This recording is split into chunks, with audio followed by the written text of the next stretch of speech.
जय हिंद दोस्तों। देखिए, देश में आज जैसा माहौल है कोरोना वायरस को लेकर, इससे सबसे ज्यादा बाधित बच्चों की पढ़ाई भी हुई है। बीच में कहीं ना कहीं बहुत सारा सेक्टर को छूट मिला खुला, लेकिन शिक्षा विभाग तो शुरू से ही बंद है और इसे खोलना अभी उचित भी नहीं होगा, क्योंकि वहाँ बच्चे, टीचर्स, प्रोफेसर्स बहुत अमाउंट में होते हैं, है ना। वहाँ पर संक्रमण फैलने का खतरा ज़्यादा होता है। तो आप यहाँ पर देखिए, ये सब देखते हुए मैंने सोचा कि क्यों ना 9th 10th के लिए फिजिक्स, केमिस्ट्री, मैथ का एक क्लास सेशन शुरू किया जाए, जिसमें हम लोग NCERT को फॉलो करते हुए एग्जामिनेशन का प्रिपरेशन करते चलेंगे और कुछ एक्स्ट्रा नॉलेज भी आप लोग को देते चलेंगे, जो कि आप लोगों को कॉम्पिटिटिव एग्जामिनेशंस में हेल्प करेगा। तो बच्चों को जनरली ज्योमेट्री, जो मैथमेटिक्स का पार्ट है, वो सबसे हार्ड लगता है। तो आज मैं आप लोग को ज्योमेट्री, जो कि 9th क्लास से ओरिजिनली शुरू हुआ है, वहां से आप लोग को हम पढ़ाना शुरू करेंगे। हमारा पहला जो टॉपिक होगा वो होगा लाइंस एंड एंगल्स। जी हाँ, लाइंस एंड एंगल्स आप लोग पहले पढ़ चुके होंगे 7th क्लास में। आप लोग इन दोनों टर्म को पहले से जान रहे हैं, लाइंस एंड एंगल्स को। लाइन क्या था? Collection of infinitely many points which extends from both side, जो कि दोनों तरफ से बढ़ता है। अब चूंकि ये दोनों तरफ से बढ़ रहा है, it has no end point, इसका कोई भी एंड पॉइंट पॉसिबल नहीं है। और अब चूंकि ये दोनों तरफ से बढ़ रहा है, इसलिए हम लोग इसको प्लेन पेपर पर, प्लेन सरफेस पर ड्रा भी नहीं कर सकते हैं। और चूंकि ड्रा नहीं कर सकते हैं, तो इसको हम लोग मेजर भी नहीं कर पाएंगे। दूसरा बात देखते हैं, ये लाइन को सिर्फ हम लोग रिप्रेजेंट कर सकते हैं। Line can only be represented. मान लीजिए कि AB, कोई किसी लाइन को हमको रिप्रेजेंट करना है, तो यहाँ पर AB लिख करके ऊपर इस तरीका से दिखा देंगे, तो इसका मतलब AB रिप्रेजेंट्स अ लाइन। तो लाइन को तो हम लोग मेजर कर नहीं सकते हैं, तो क्या मेजर कर सकते हैं हम लोग? हम लोग लाइन सेगमेंट को मेजर कर सकते हैं। लाइन सेगमेंट को मेजर करने का जो सबसे अच्छा तरीका है, लाइन सेगमेंट को जो मेजर करने का सबसे अच्छा तरीका है, वो है, आपको देखिए, यहां से हम लाइन का एक पार्ट निकाल लेते हैं।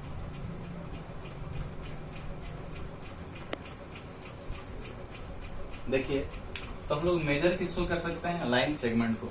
मान लीजिए कि AB लाइन में से उसका एक पार्ट हम लोगों ने निकाल लिया, उसका नाम दे दिया CD। यहाँ पर CD एक लाइन सेगमेंट है, जो कि यहाँ पर C पर खत्म हो रहा है, यहाँ पर D पर खत्म हो रहा है। तो यहाँ पर कह सकते हैं कि line segment has 2 and points.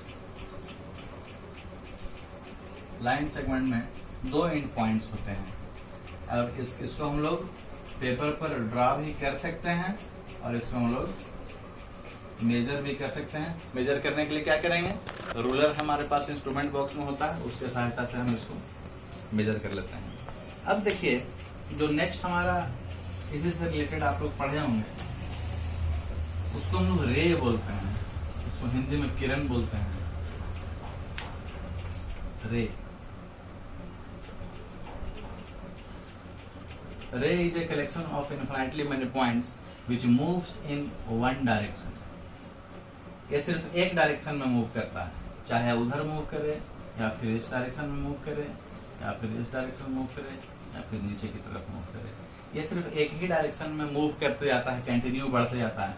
तो चूंकि बढ़ते जाता है, इसलिए ये लोग को हम ड्रा नहीं कर सकते हैं, और क्या नहीं कर सकते हैं?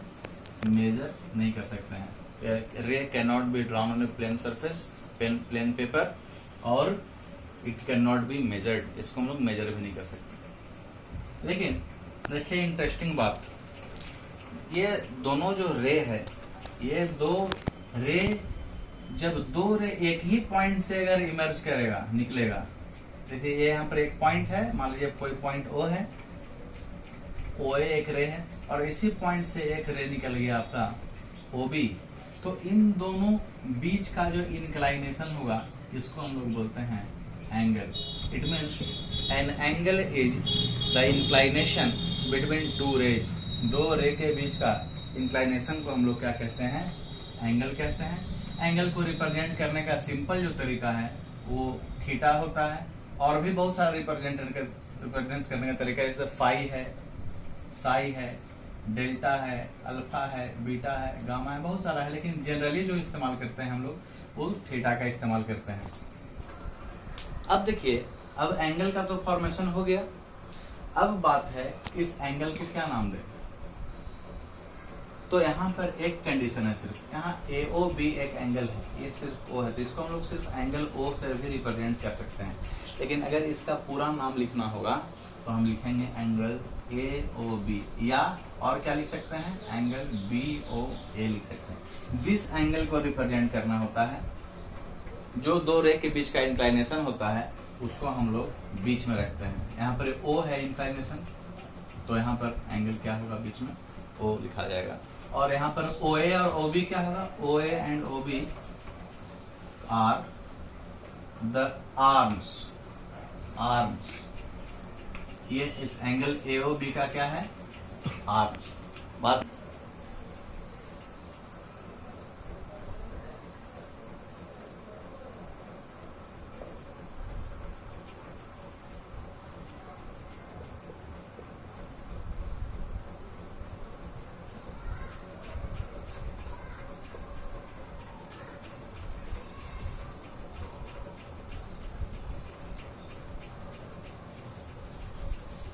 देखिए, हम लोग एंगल देख लिए कि एंगल क्या होता है, angle is the inclination between two rays. अब इस एंगल, जो एंगल होता है उसका कुछ टाइप्स होता है, उसको हम लोग देखेंगे। ये राइट एंगल, वैसा एंगल जो 90 डिग्री के बराबर होता है। The angle which is equal to 90 degree is called right angle. इसको हम लोग इस टाइप से रिप्रेजेंट करते हैं। ये 90 डिग्री का एंगल है, नाम दे दें ABC। तो हेयर ABC, ये angle B is right angle. दूसरा एक्यूट एंगल, कोई एंगल थीटा है जो छोटा है 90 डिग्री से, कोई एंगल थीटा जो छोटा है 90 डिग्री से लेकिन बड़ा है 0 डिग्री से। मतलब ऐसा कोई भी एंगल जो 0 से 90 के बीच में लाई करेगा, 0 डिग्री से 90 डिग्री के बीच में लाई करेगा, उसको हम लोग बोलेंगे एक्यूट एंगल। जैसे 0 से बड़ा आपको क्या हो जाएगा, 1 हो जाएगा, 2 हो जाएगा, मैंने कि यहाँ से आपको लेकर के 89 डिग्री तक। बात समझ में आएगी। ऑब्ट्यूज एंगल, ऑब्ट्यूज एंगल, अगर कोई एंगल थीटा छोटा है 180 डिग्री से लेकिन बड़ा है 90 डिग्री से, तो उसको हम लोग कहेंगे ऑब्ट्यूज एंगल। 90 से लेकर के 180 डिग्री तक के बीच में जो भी एंगल लाइज करेगा वो सारा क्या कहलाएगा, ऑब्ट्यूज एंगल कहलाएगा। क्या कहलाएगा, ऑब्ट्यूज एंगल कहलाएगा। देखिए, राइट एंगल को तो हम लोग यहाँ पर रिप्रेजेंट कर दिए थे इस तरीका से। ये एंगल जो था ये राइट एंगल था। ऑब्ट्यूज, ये एक्यूट एंगल ये हो गया, ये एंगल थीटा यहाँ पर क्या है, एक्यूट एंगल है। यहाँ पर थीटा ऑब्ट्यूज है, देखिए ये 90 डिग्री यहाँ पर इस तरीका से होता, ये इधर आ गया, माने 90 डिग्री से ज्यादा है लेकिन 180 से कम है। 180 डिग्री बिल्कुल स्ट्रेट होता है ना, देखेंगे हम लोग आगे। स्ट्रेट एंगल, स्ट्रेट एंगल क्या होता है, theta which is equal to 180 degree. 180 degree का जो बराबर होगा वो आपका क्या हो जाएगा, स्ट्रेट एंगल। इसको हम लोग सिंपली एक लाइन से रिप्रेजेंट करते हैं। और एक होता है आपका कंप्लीट एंगल। कंप्लीट एंगल माने theta equal to 360 degree. 360 degree angle को हम लोग कंप्लीट एंगल बोलते हैं। जैसे कि जब घड़ी का सुई एक बार घूम जाता है पूरा, तो वो कितना एंगल बना लेता है, कंप्लीट एंगल, दैट इज 360। और हम लोग आगे पढ़ेंगे कि किसी भी पॉइंट के अराउंड जो चारों एंगल बनेगा उनका सम क्या होगा, 360 के बराबर होगा एक सर्किल का। ठीक है,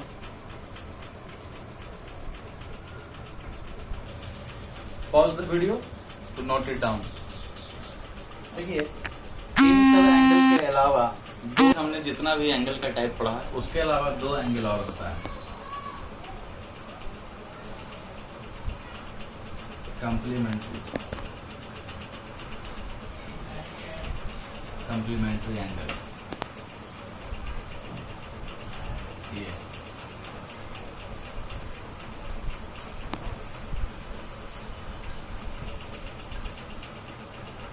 सप्लीमेंट्री एंगल। तो कंप्लीमेंट्री एंगल वैसा 2 एंगल को बोलेंगे। मान लीजिए कि एंगल ए और एंगल बी 2 एंगल हैं, कुछ इस तरीका से एंगल हैं कि दोनों को जोड़ने से 90 आता हो हमारा, तो हम लोग कहेंगे दीज आर कंप्लीमेंट्री एंगल्स। तो ए का कंप्लीमेंट क्या होगा, 90 minus B is called complement of A,